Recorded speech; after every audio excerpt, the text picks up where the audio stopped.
transmitting disease. So if we think about what it means to be irreducibly complex, the argument is that if you take away even one of these proteins, that the structure cannot function.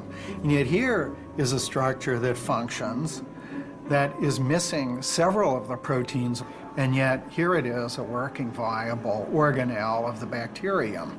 So indeed, this structure is not, in that sense, irreducibly complex. To emphasize de Rosier's point, Miller arrived at court making an unusual fashion statement. As an example of what irreducible complexity means, advocates of intelligent design like to point to a very common machine, the mousetrap. And the mousetrap is composed of 5 parts. It has a base plate, the catch, a spring, a little hammer that actually does the dirty work, and a bait holder.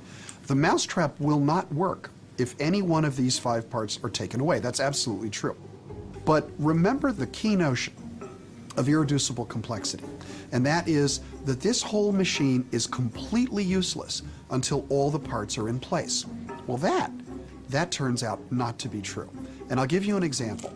What I have right here is a mousetrap from which I've removed 2 of the 5 parts. I still have the base plate, the spring, and the hammer. Now, you can't catch any mice with this, so it's not a very good mousetrap.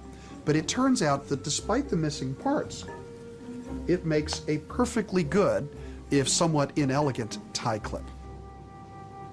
And when we look at the favorite examples for irreducible complexity, and the bacterial flagellum is a perfect example, we find the molecular equivalent of my tie clip, which is we see parts of the machine missing 2, 3, 4, maybe even 20 parts, but still fulfilling a perfectly good purpose that could be favored by evolution.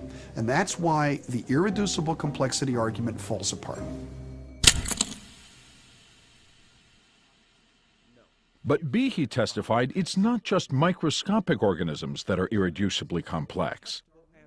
Evolution, he says, fails to account for the network of organs and cells that defend us from disease. Has the theory of evolution, in particular natural selection, explained the existence of the defensive apparatus such as the immune system? No. Do you consider it a problem? I certainly consider it to be a problem. But other scientists who think that Darwinian evolution simply is true don't consider much of anything to be a problem for their theory.